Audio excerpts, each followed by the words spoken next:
Thank you, Lord, for saving me. Anybody grateful tonight? Let me hear you.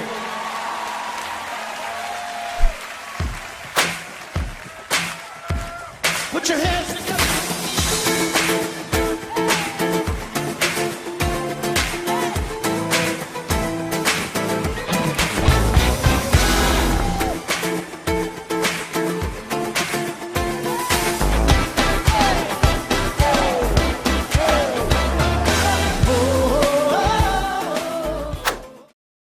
Merci, nous remercions vraiment notre Dieu pour vraiment ce moment. Il est bon de louer Dieu en tout temps, il est bon de donner à Dieu toute la gloire qui lui est due. Notre Dieu est un Dieu merveilleux, est un Dieu tout-puissant. Et combien en fait, lorsque nous disons que nous sommes les enfants de Dieu, nous devons nous donner à lui sans retenue, parce qu'il est Dieu, il est le Créateur, il est le Roi des rois, il est majestueux. Donc, il mérite encore la révérence, c'est-à-dire que l'adoration, la louange, et nous ne ferons jamais assez en ce qui concerne Dieu, savoir le louer, l'élever, le glorifier, parce que nous avons vraiment un Dieu qui attend de toutes ses créatures, en fait, la louange et l'adoration. Et il arrive que souvent, peut-être que quand on loue Dieu, des fois, il y a des personnes qui peuvent se sentir certainement mal à l'aise. Mais la seule personne qui doit se sentir, ou bien la seule créature, ou encore quel que soit, en fait, c'est toujours l'ennemi. Et bien sûr, je me fais comprendre. Et quand on loue Dieu et que l'atmosphère est une atmosphère de gloire, où la présence de Dieu est là, c'est seul l'ennemi qui doit être dérangé. Seul l'ennemi, en fait, si peut-être une personne a un problème avec un esprit, en fait, l'esprit ne peut pas tenir. Quand on loue Dieu, quand on adore Dieu, et quand la présence de Dieu est là, en fait, les puissances sont ébranlées. Ils ne peuvent pas tenir. Et parce que la louange est une arme. Et vous savez, David, qui était vraiment, je vais pas dire un maître, mais il était il savait en fait, il connaissait Dieu, et il savait que Dieu attendait vraiment de lui la louange. David va dire dans le psaume 18 au verset 4, « Je m'écrie, loué soit l'Éternel, et je suis délivré de mes ennemis. » C'est pourquoi, lorsque nous venons en fait dans ce lieu, ou encore lorsque nous sommes chez nous, partout où nous sommes, n'hésitons pas à louer Dieu et à élever le nom de Jésus-Christ. Car nous savons que la Bible dit que notre Seigneur a un nom, Dieu a donné à Jésus ce nom, le nom de Jésus, et ce nom fait plier les genoux, comme il nous est dit dans Philippiens chapitre 2, et le verset 5, où il commence en disant « Ayez les mêmes sentiments qui étaient en Jésus-Christ, lequel ne s'est pas regardé existant en forme de Dieu, n'a point regardé comme une proie à arracher d'égal avec Dieu, mais s'est dépouillé lui-même en prenant une forme de serviteur, en devenant semblable aux hommes, et après s'être trouvé dans la situation d'un homme, il s'est humilié lui-même, se rendant obéissant jusqu'à la mort, même jusqu'à la mort de la croix. C'est pourquoi aussi Dieu l'a souverainement élevé et lui a donné le nom qui est au-dessus de tout nom, verset 10, afin qu'au nom de Jésus, tout genou fléchisse dans les cieux, sur la terre et sous la terre, et que toute langue confesse que Jésus-Christ est Seigneur, à la gloire de Dieu le Père. Il est important pour nous de comprendre que le nom de Jésus-Christ est un nom qui fait plier tous les genoux. Donc toutes les créatures doivent plier les genoux devant sa majesté, parce que Jésus-Christ est Seigneur, à la gloire de Dieu le Père. Dans le psaume 150, il va nous dire aussi au verset 6 que tous ceux qui respirent louent l'Éternel. Que tous ceux qui respirent, psaume 150, verset 6, que tous ceux qui respirent. Alors, est-ce que ce sont les êtres humains seulement? C'est tous ceux qui respirent. Donc les arbres, les animaux, les insectes, en fait, tous ceux qui respirent, ils doivent louer Dieu parce qu'ils ont été créés par le Seigneur de gloire, par Dieu le Créateur, celui qui se nomme Adonai. Bien, nous voulons encore en ce matin voir un aspect de la grâce. Et la grâce ne fait exception de personne. Et il nous est dit dans l'évangile de Jean 1, verset 17, Jean 1, verset 17, car la loi a été donnée par Moïse, la grâce et la vérité sont venues par Jésus-Christ. Donc, la loi a été donnée par Moïse, la grâce et la vérité sont venues par Jésus-Christ. Dans Jean 3, versets 16 à 17, Jean 3, versets 16 à 17, il nous est dit, car Dieu a tant aimé le monde qu'il a donné son Fils unique, afin que quiconque croit en lui ne périsse point, mais qu'il ait la vie éternelle. Dieu, en effet, n'a pas envoyé son Fils dans le monde pour qu'il juge le monde, mais pour que le monde soit sauvé par lui. Donc, Dieu a prévu de sauver le monde par Jésus-Christ. Et Jésus-Christ, comme je dis, il est l'auteur de la grâce, il est le don de la grâce. Et Dieu, dans sa grâce, et comme je dis toujours, il y a cette grâce, ça veut dire générale, où Dieu pourvoit aux besoins de chacun. Il dit, Dieu fait pleuvoir sur les bons comme sur les méchants. Le soleil, c'est une grâce, la pluie est une grâce. On a des dons, on a des facultés, et pour pouvoir faire des fois toutes sortes de, on va dire, de travail, ou encore jouer un instrument quelconque, c'est aussi une grâce, même si l'homme ne s'en rend pas compte, même si l'homme ne croit pas en Dieu, en fait, lui-même, il a une grâce de Dieu, il ne le sait pas. Parce que scientifiquement, tous ceux qui étudient en fait l'homme et le corps de l'homme, en fait, ils trouvent que l'homme est vraiment, c'est plus qu'une usine, c'est plusieurs usines réunies. Vous savez, aujourd'hui, je l'ai déjà dit, aujourd'hui, on est dans le tri sélectif. Et quand ils ont commencé à travailler pour mettre en place le tri sélectif, eh bien, il fallait aussi créer des usines pour chaque matière, pour les transformer. Donc, il a fallu effectivement faire des usines pour transformer le plastique, pour à nouveau travailler le fer, pour recycler un peu les choses. Mais quand on regarde l'homme, mais l'homme fait tout ça. On mange et on ne s'occupe pas du reste. Non, mais l'homme était exceptionnel.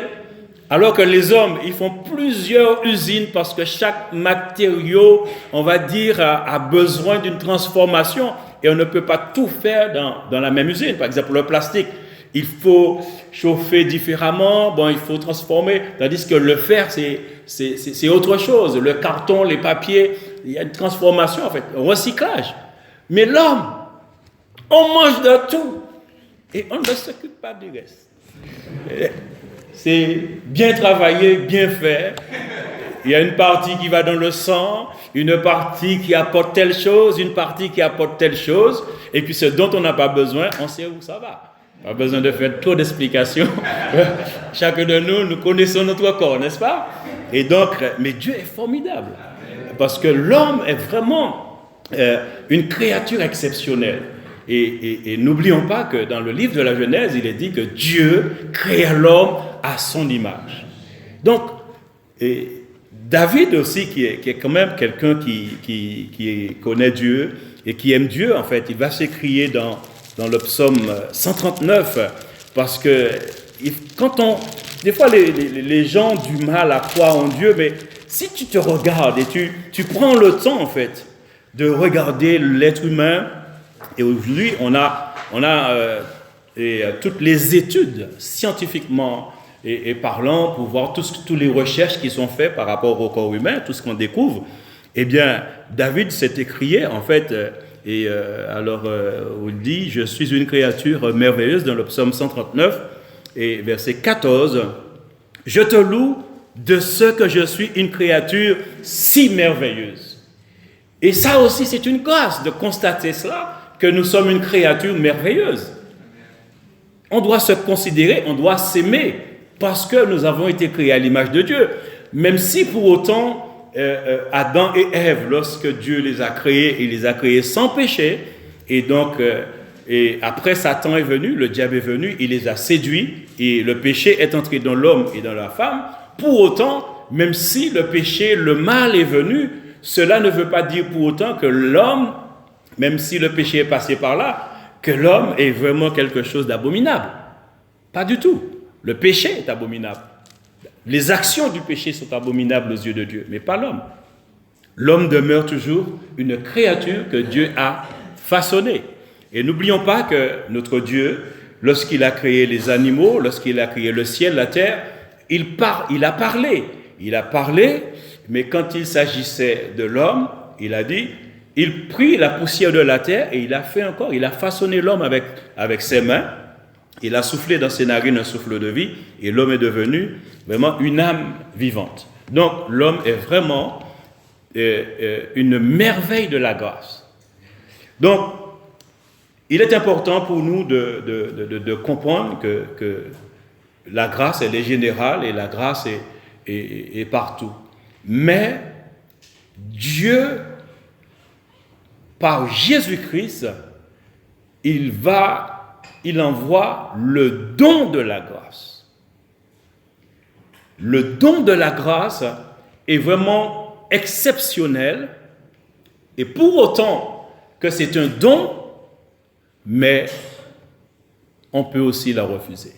Elle n'est pas comme la grâce générale, la grâce providentielle où n'importe qui peut en bénéficier. Même si tu ne crois pas en Dieu, il y a des choses que Dieu a fait sur la terre, Dieu a créé des choses, et n'importe qui peut bénéficier de ça. On peut être quelqu'un de très doué pour la musique, c'est une grâce. Et pourtant, cette personne peut passer toute sa vie à faire du rock and roll, à faire toutes sortes de musique, mais qui ne glorifie pas Dieu, et puis qui ne donne pas sa vie à Jésus. Et pourtant, il est une grâce de Dieu.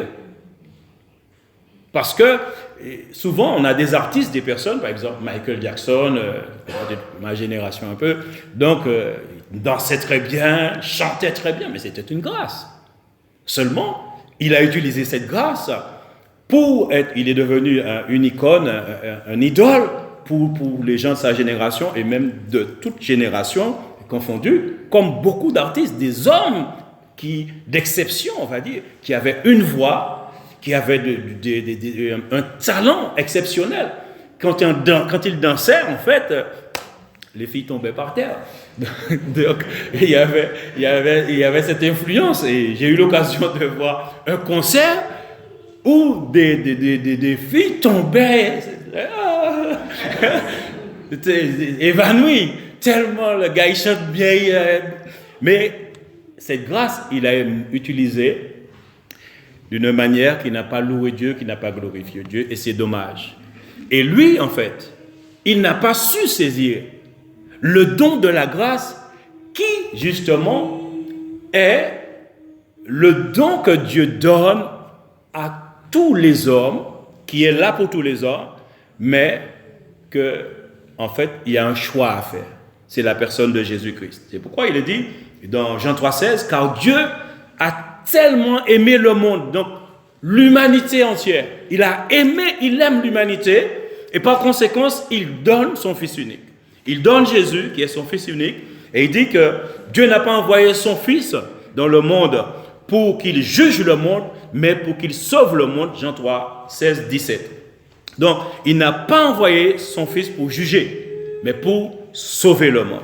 Et dans Romains 5, verset 15, il nous est dit, mais il n'en est pas du don gratuit comme de l'offense, car si par l'offense d'un seul, il en est beaucoup qui sont morts, à plus forte raison, la grâce de Dieu, donc la grâce de Dieu, et le don de la grâce, donc qui est la personne de Jésus-Christ, venant d'un seul homme. La grâce et le don de la grâce vient d'un seul homme. Jésus-Christ, ont-ils été abondamment répandus sur beaucoup.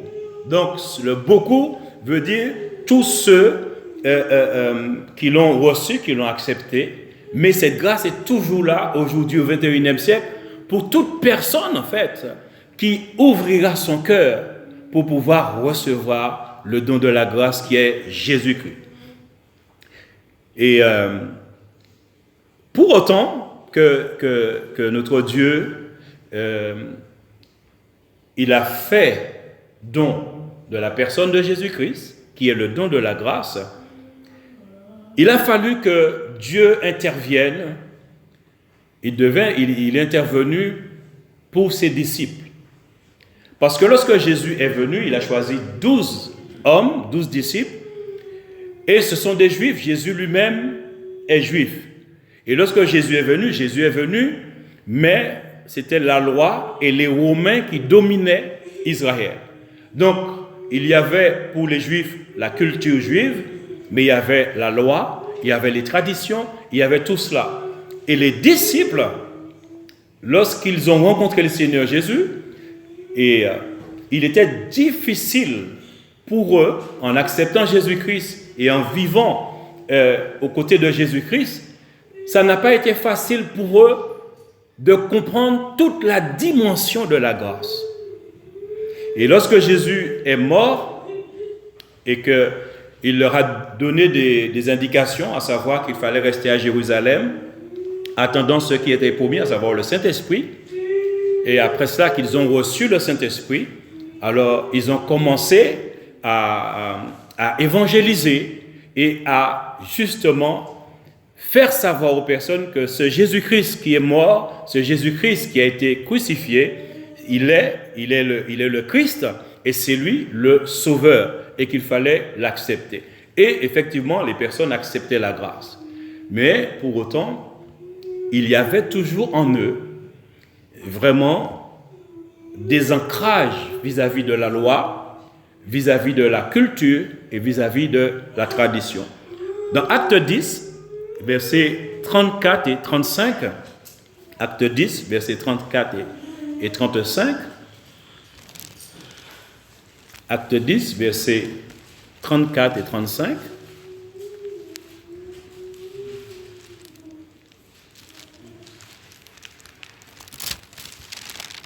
Acte 10, versets 34 et 35. Il est dit alors, Pierre, ouvrant la bouche, dit, « En vérité, je reconnais que Dieu ne fait point exception de personne. Mais qu'en toute nation, celui qui le craint et qui pratique la justice lui est agréable. » Donc, j'ai pris ce verset, on va voir les autres versets dans le même texte toujours, tout à l'heure. Et le verset 28, il va dire de Acte 10, « Vous savez, leur dit-il, qu'il est défendu à un juif de se lier avec un étranger ou d'entrer chez lui. Mais Dieu m'a appris à ne regarder aucun homme comme souillé et impur. » Donc, Pierre, effectivement, il est juif et il est confronté à un dilemme ou encore une situation et le Seigneur le sait. Pour autant, il a évangélisé avant, dans Actes chapitre 2, rempli du Saint-Esprit, il a parlé à la foule qui était présente et 3000 personnes se sont données au Seigneur, ont accepté la grâce de Dieu. Mais pour autant, le Seigneur devait aller plus loin avec lui. Il est baptisé du Saint-Esprit. Il est né de nouveau, baptisé du Saint-Esprit. Il a tout ce que Dieu nous a donné par sa grâce. Donc, participant de la nature de Christ. Mais pour autant, il y avait des choses ancrées en lui. Alors, on va lire Acte 10, versets 1 à 27 pour voir le contexte. Il nous est dit, il y avait à Césarée un homme nommé Corneille, centenier, dans la cohorte dite italienne. Cet homme était pieux et craignait Dieu avec toute sa maison. Il faisait beaucoup d'aumônes au peuple et priait Dieu continuellement. Vers la 9e heure du jour, il vit clairement dans une vision un ange de Dieu qui entra chez lui et qui lui dit « Corneille !» Le regard fixé sur lui et saisi d'effroi, il répondit « Qu'est-ce, Seigneur ?» Et l'ange lui dit « Tes prières et tes aumônes sont montées devant Dieu et il s'en est souvenu. Envoie maintenant des hommes à Joppé et fais venir Simon surnommé Pierre. Il est logé chez un certain Simon Croyeur, dont la maison est près de la mer. C'est lui qui te dira ce qu'il faut que tu fasses. » Dès que l'ange qui lui avait parlé fut parti, Corneille appela 2 de ses serviteurs et un soldat pieux, d'entre ceux qui étaient attachés à sa personne, et après leur avoir tout raconté, il les envoya à Joppé. Le lendemain, comme ils étaient en route et qu'ils approchaient de la ville, Pierre monta sur le toit, vers la 6e heure pour prier. Il eut faim et il voulut manger. Pendant qu'on lui préparait à manger, il tomba en extase. Il vit le ciel ouvert, un objet semblable à une grande nappe attachée par les 4 coins qui descendaient et s'abaissaient vers la terre, et où se trouvaient tous les quadrupèdes et les reptiles de la terre et les oiseaux du ciel. Et une voix lui dit, « Lève-toi, Pierre, tue et mange. » Mais Pierre dit, « Non, Seigneur, car je n'ai jamais rien mangé de souillé ni d'impur. » Et pour la seconde fois, la voix se fit encore entendre à lui, « Ce que Dieu a déclaré pur, ne le regarde pas comme souillé. » Cela arriva jusqu'à 3 fois, et aussitôt après, l'objet fut retiré dans le ciel. Donc, nous devons savoir que les Juifs avaient reçu, par rapport à Dieu, leur avait en fait donné et avait la loi sur les animaux purs et les animaux impurs. Ça se trouve dans le livre de Lévitique, chapitre 11, et on va juste voir le verset 12. Lévitique. Et donc, comme tout juif, en fait, il sait qu'il ne peut pas manger de n'importe quoi, parce que c'était un peuple où Dieu avait donné, en fait, par Moïse, les lois, et les animaux impurs faisaient partie de cela. Il dit, verset 12, « Vous aurez en abomination tous ceux qui dans les eaux n'ont pas des nageoires et des écailles. » Et donc, il dit aussi, « Voici parmi les oiseaux, et aussi, après, verset 23, « Vous aurez en abomination tous les autres reptiles qui volent et qui ont 4 pieds, ils vous rendront impurs. » Verset 26, « Vous regarderez comme impur tout animal qui a la corne fendue, mais qui n'a pas le pied fourchu et qui ne rumine pas. Et quiconque le touchera se rendra impur, etc. etc. » Donc, et Pierre, qui est juif, en fait, il connaît la loi sur les animaux purs et impurs. Et donc, le Seigneur va utiliser cette situation en sachant que Pierre est un juif et qu'effectivement, il ne mange pas n'importe quoi. Mais pourquoi ? Parce que Dieu sait aussi que les juifs ne mettent pas les pieds chez les étrangers. Les étrangers sont regardés comme des gens, en fait, impurs aussi. Le juif, surtout ceux qui sont sous la loi, les pharisiens, tout ça, les sadducéens, ce sont des personnes qui se considèrent justes. Et les étrangers, les païens, dès que tu n'es pas juif, tu n'es pas une bonne personne. Tu es souillé. Tu es souillé, et c'était comme cela. Et le Seigneur le savait. Et donc, le Saint-Esprit va vraiment s'y prendre à 3 fois pour instruire Pierre. Et ce qui s'est passé, effectivement, et Pierre, il va partir, alors, il va partir avec les personnes qui ont été envoyées.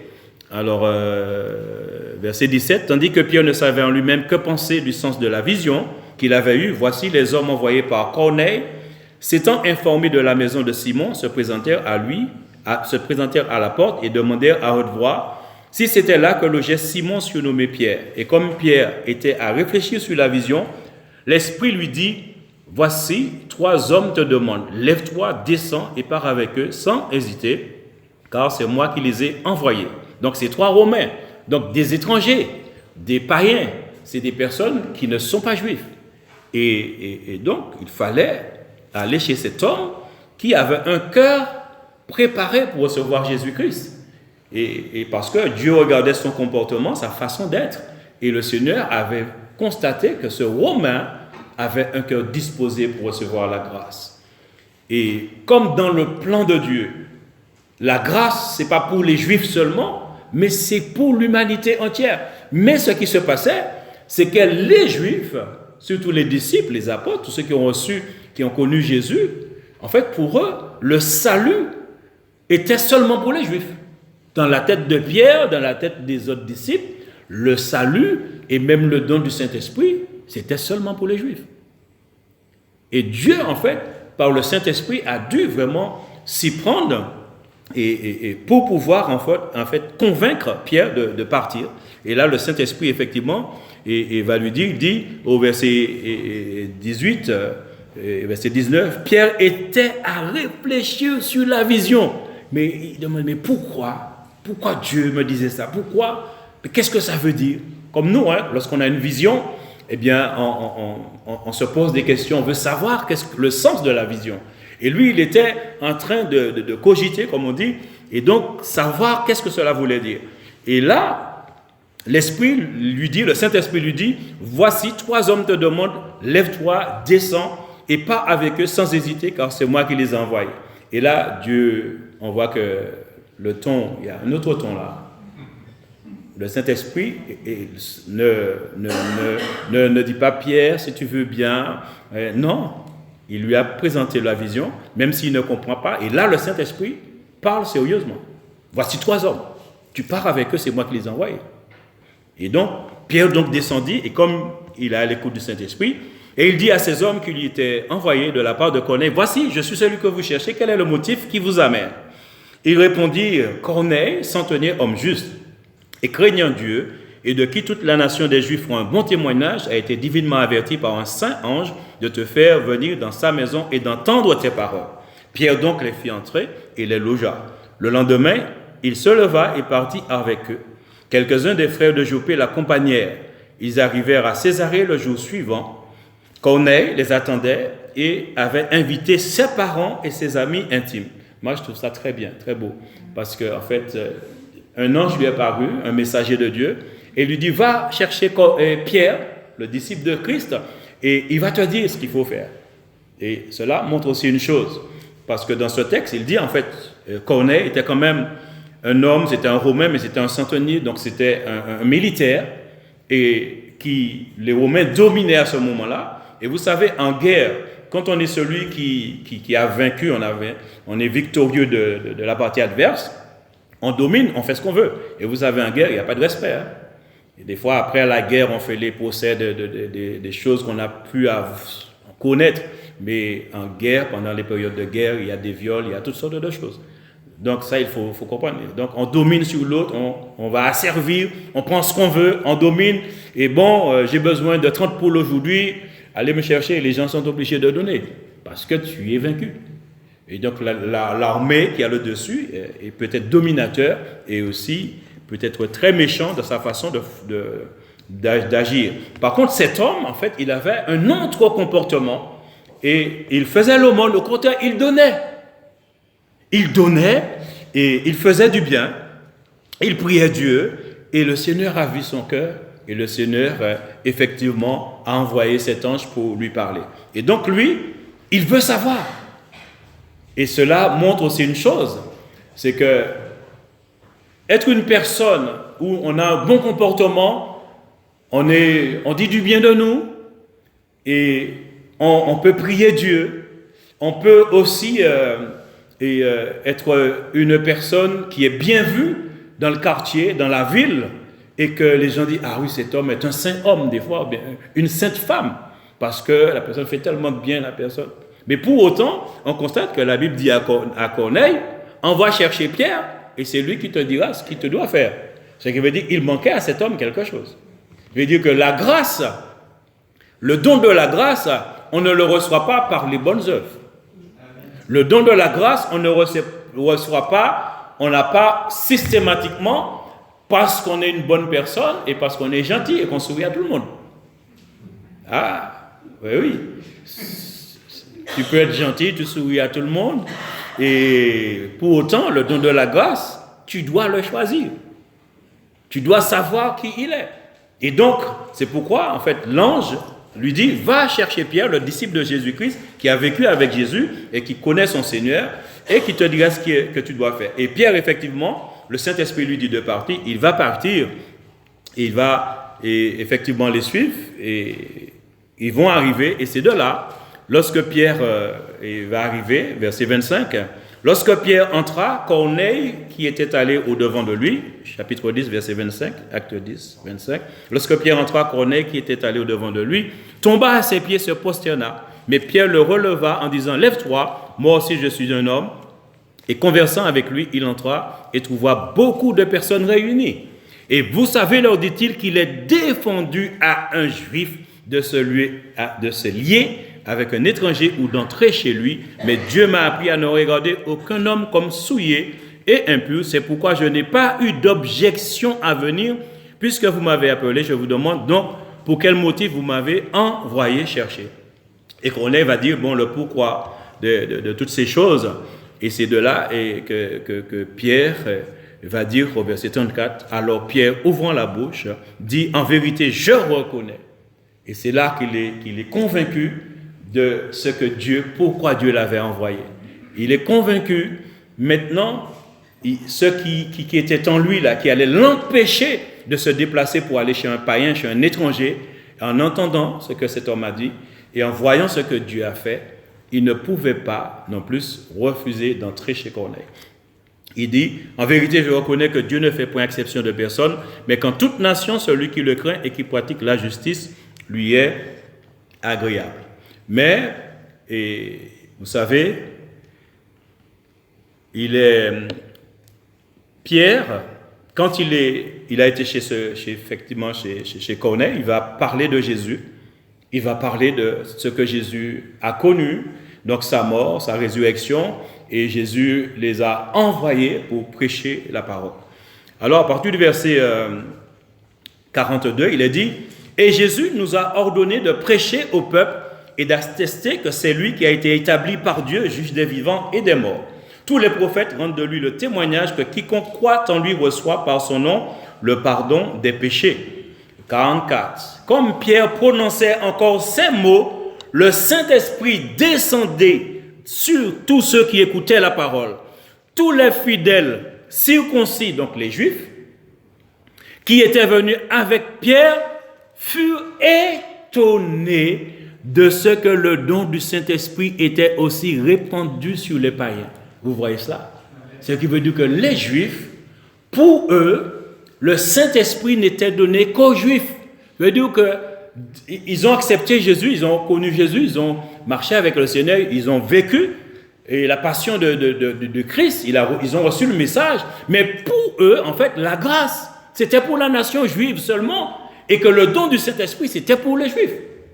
Et dès que le Saint-Esprit arrive, effectivement vient se poser, vient aller revêtir, il y a le baptême du Saint-Esprit, verset 46, car il les entendait parler en langue et glorifier Dieu. Donc ça a été le signe, parce qu'à ce moment-là, il fallait qu'il y ait le signe du parler en langue pour que les Juifs puissent savoir que Dieu accepte et sauve aussi les païens. Que la grâce est aussi pour les étrangers, que la grâce est aussi pour quelle que soit la personne, quelle que soit ta couleur, quel que soit qui tu es, quel que soit, que tu sois blanc, que tu sois noir, que tu sois juif, arabe, crétois, tous, l'humanité entière, car Jean 3,16, car Dieu a tant aimé le monde, c'est vrai, toute l'humanité, qu'il a donné son Fils, afin que quiconque croit en lui ne périsse point, qu'il reçoit, qu'il ait la vie éternelle. Mais ce n'était pas chose facile. Ces hommes, les premiers chrétiens, les premiers disciples, ont été baptisés du Saint-Esprit. Ils connaissaient la grâce, ils connaissaient la puissance et la manifestation de la grâce par Jésus-Christ, qui à la croix, il nous est dit dans Colossiens 2, je crois 14-15, que Jésus, à la croix, met fin à la loi. Parce qu'il est dit, il a effacé l'acte et les ordonnances qui nous condamnaient et qui subsistaient contre nous. Il a tout détruit en le clouant à la croix. Et aussi, il a dépouillé les dominations et les autorités et il les a livrées publiquement en spectacle en triomphant d'elles par la croix. Donc Jésus, quand il va à la croix, il met fin à toutes les tendances. Il met fin à la loi, parce que la loi fait place à la grâce, et la grâce, c'est pour sauver l'humanité. C'est pour sauver tous les hommes sur la surface de la terre. Et aussi, Jésus aussi met fin à la tyrannie qu'exerçait le monde spirituel sur l'humanité aussi. Parce qu'aujourd'hui, avec le nom de Jésus, Satan fléchit les genoux, les démons aussi. Amen. Donc tous ceux qui ont reçu Jésus par grâce, sachez que vous avez l'autorité dans le nom de Jésus-Christ parce que vous êtes sous la grâce et non sous la loi. Et donc nous avons, par la grâce de Dieu, l'autorité pour chasser les démons. Parce qu'à la croix, Jésus, en fait, c'était tout est accompli, tout. Donc toutes les barrières, tous les obstacles, les tiraillements, tous les conflits, Jésus a mis fin à tout cela. Et par là, nous devons comprendre que nous, en tant qu'enfants de Dieu au XXIe siècle, nous qui disons que nous sommes dans la grâce, faisons attention. Faisons attention à cela. Parce que Dieu ne fait exception de personne. Dieu veut sauver tout le monde. Et nous devons nous aussi faire attention, parce qu'il est vrai que ce n'est pas toujours facile. Nous savons qu'il y a des personnes qui sont un petit peu embêtantes, et des fois on peut dire, ah, j'aime pas tel genre de personne, j'aime pas, machin. Bon, mais ils ont besoin de la parole. Amen. Dieu veut aussi les sauver. N'oublions pas ça. Ce qui veut dire, même si on ne les aime pas, mais on doit les côtoyer, et on doit aussi prêcher l'évangile, leur parler de Jésus-Christ, parce que c'est Jésus-Christ qui sauve.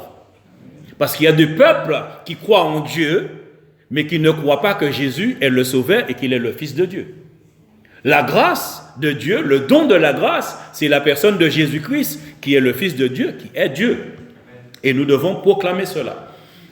Pour autant aussi, Pierre, que le Seigneur a convaincu, alors ce qui va se passer, les autres apôtres et les autres disciples qui n'étaient pas là, mais qui ont entendu, ils ont entendu ce qui s'est passé. Alors, dans Actes chapitre 11, on va voir encore que ce n'était pas une mince affaire. Donc, Dieu a utilisé Pierre maintenant et Pierre va porter le message pour les autres. Il dit, les apôtres et les frères qui étaient dans la Judée apprirent que les païens avaient aussi reçu la parole de Dieu. Et lorsque Pierre fut monté à Jérusalem, les fidèles circoncis lui adressèrent des reproches en disant, tu es entré chez des incirconcis et tu as mangé avec eux. C'était pas chose facile. Tu ne devais pas manger chez un païen, chez un étranger. C'était ça chez les Juifs. Or, les autres apôtres, les autres disciples aussi, c'était en eux. Et donc, le Saint-Esprit a convaincu Pierre, mais eux, le Saint-Esprit ne les a pas encore convaincus. Et là, effectivement, ils vont faire des reproches à Pierre. Qu'est-ce que c'est que ça? Mais qu'est-ce qui t'arrive? On ne te comprend pas là. Et Pierre, effectivement, il va vraiment leur parler et pour leur faire comprendre, en fait, que voilà, c'est l'Esprit de Dieu, en fait, qui lui a montré qu'il fallait considérer les autres comme Dieu les regarde. Dieu a dit que ce sont des étrangers, mais Dieu ne les regarde pas comme des gens impurs. C'est des gens qui ont besoin d'être sauvés, qui ont besoin du salut. Donc, dans la vie de tous les jours, même si nous sommes des enfants de Dieu, nous sommes pardonnés, nos péchés sont effacés et nous savons que nous sommes sauvés, que nous avons la vie éternelle, nous avons cette assurance que nous sommes sauvés en Jésus-Christ. Comme Jean 5, verset 24, il dit, en vérité, je vous le dis, celui qui écoute ma parole et qui croit à celui qui m'a envoyé a la vie éternelle. Il ne va pas en jugement, mais il est passé de la mort à la vie. Donc, il est sauvé. C'est ça, être sauvé, c'est de passer de la mort à la vie, puisque la Bible nous dit dans Romains 3, 23, car tous ont péché et sont privés de la gloire de Dieu. Il dit qu'il n'y a pas de distinction. Tous les hommes, que tu sois juif, que tu te considères juste, sans Jésus-Christ, tu es séparé de Dieu. Ce n'est qu'en Jésus-Christ, tu reviens, tu as cette connexion et cette communion avec le Seigneur. Qu'en Jésus-Christ. Donc, quelle que soit la religion, quelle que soit la personne, quelle que soit sa situation, il doit savoir que Dieu a fait don de la personne de Jésus-Christ pour être sauvé. Et nous, en tant qu'enfants de Dieu au XXIe siècle, nous devons vraiment, parce que nous sommes dans la grâce, faisons attention de ne pas faire exception de personne. Dans un foyer, peut-être le mari ou la femme est inconverti, ne dit pas à trois, et de toute façon, et moi je suis sauvé, et puis bon, et de toute façon, toi-même, il ne faut pas considérer son conjoint comme un déchet de l'humanité quand même. Donc Dieu l'aime, Dieu veut, et oui, et des fois, même à cause de l'évangile, il peut y avoir des conflits. Hein. Il peut y avoir des conflits, il peut y avoir des heurts, mais pour autant, reste avec le regard de Christ, reste avec l'amour, parce que Jésus est l'amour de Dieu. Jésus est l'amour de Dieu manifesté, comme il est dit dans 1 Jean, chapitre 3, au verset 1. Voyez quel amour Dieu nous a témoigné pour que nous soyons appelés enfants de Dieu. Et cet amour qui nous a témoigné, ça veut dire que c'est Jésus qui est allé mourir pour nous sur le bois infâme. Jésus a pris nos péchés sur la croix. Jésus est mort pour moi, mort pour toi, mort pour l'humanité. Et ça n'a pas été quelque chose, on va dire, c'était pas la tête au soleil et les pieds dans l'eau. Donc Jésus n'était pas dans un agapé sur la croix. Hein. Donc ça a été les souffrances les plus extrêmes qu'il a vécues. Et cela pour nous sauver. Donc nous devons comprendre et saisir ces choses pour nous-mêmes, ne pas tomber dans ce que les Juifs ont connu au début, à savoir, dans leur cœur, ils considéraient les étrangers comme des personnes qui n'étaient pas bonnes pour la grâce. Mais le Seigneur les a fait comprendre cela au travers de Pierre. Et même les apôtres après, effectivement, lorsque Pierre va les parler pour leur dire comment ça s'est passé, et verset 15, il est dit, lorsque je me fus mis à parler, le Saint-Esprit descendit sur eux, comme sur nous au commencement, et je me souviens de cette parole du Seigneur, Jean a baptisé d'eau, mais vous serez baptisés du Saint-Esprit. Or, puisque Dieu leur a accordé le même don qu'à nous qui avons cru au Seigneur, Jésus-Christ, pouvais-je, moi, m'opposer à Dieu? Et verset 18, après avoir entendu cela, ils se calmèrent. Donc, ça veut dire que s'ils se calmèrent, c'est que c'était chaud. C'était chaud. Ça veut dire que là, ils ont voulu secouer Pierre. Hein, et pourtant, Pierre, c'était le leader. Mais pourtant, ils ont voulu le secouer. Et après avoir entendu cela, ils se calmèrent et glorifièrent Dieu en disant, Dieu a donc accordé la repentance aussi aux païens afin qu'ils aient la vie éternelle. Et c'est merveilleux. Donc la grâce ne fait exception de personne et Dieu veut en ce matin nous faire comprendre ces choses que nous ne devons pas faire et aussi exception de personne. Nous sommes au 21e siècle, même s'il y a des gens qui sont racistes, même s'il y a des gens qui font des différences, on entend toutes sortes de choses sur les réseaux sociaux. Mais sachons que nous sommes le peuple de Dieu. Nous sommes l'Église. Et l'Église n'est pas divisée, l'Église est un. Et dans l'Église, il y a justement toutes sortes de personnes. Parce que Jésus, ce qu'il fait en allant à la croix du Calvaire, comme il nous est dit dans Éphésiens, et je vais lire le chapitre 2, il est dit, Éphésiens, chapitre 2, verset 11, à partir du verset 11. C'est pourquoi vous autrefois païens dans la chair, appelés incirconcis par ce qu'on appelle circoncis, donc par les Juifs, et qui le sont en la chair par la main de l'homme, souvenez-vous que vous étiez en ce temps-là sans Christ, privés du droit de cité en Israël. Donc étrangers aux alliances de la promesse, sans espérance et sans Dieu dans le monde. Donc il parle pour tous ceux qui n'étaient pas juifs. Mais maintenant, en Jésus-Christ, vous qui étiez jadis éloignés, donc il parle les païens, les étrangers, ceux qui ne sont pas juifs, vous avez été rapprochés par le sang de Christ, car il est notre paix, lui qui des deux n'en a fait qu'un et qui a renversé le mur de séparation, l'inimitié, ayant anéanti par sa chair la loi des ordonnances dans ses prescriptions, afin de créer en lui-même avec les deux, donc juifs et non-juifs, un seul homme nouveau. Et donc, lorsqu'il parle ici d'un seul homme nouveau, il parle effectivement que tous ceux qui acceptent Jésus-Christ, qui ont reçu la grâce, nous devenons une nouvelle créature. Et en devenant une nouvelle créature, nous sommes aussi le corps de Christ, à savoir l'Église. Donc, Lorsque nous acceptons Jésus-Christ, nous devenons le corps de Christ, nous devenons donc l'Église. Quel que soit d'où tu sors, tu deviens l'Église. Et il n'y a pas plusieurs églises. Il n'y a qu'une Église, l'Église de Christ. Donc l'homme nouveau ici, c'est l'Église, mais ce sont tous ceux qui ont reçu Jésus-Christ, reçu le Saint-Esprit et qui sont nés de nouveau. Donc il crée un seul homme nouveau. Et là, il n'y a pas de religion. Dieu ne fait pas mention de religion, il fait mention d'église.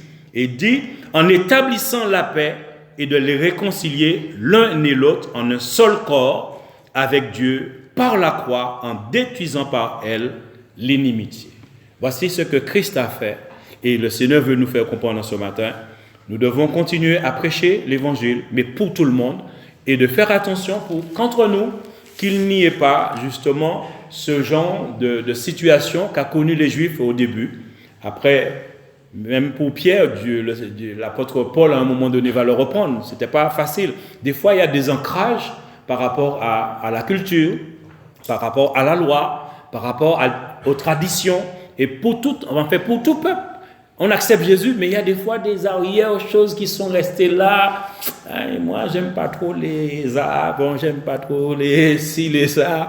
Et des fois, je sais pas, les Chinois, bon. Donc, des fois, il y a même des fois, dans le milieu chrétien, des fois, il y a du racisme, des fois. Alors que nous sommes l'Église.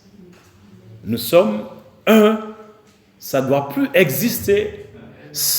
Et 2 Corinthiens 5, 17, si quelqu'un est en Christ, il est une nouvelle créature, l'Église. Les choses anciennes sont passées, toutes choses sont devenues nouvelles.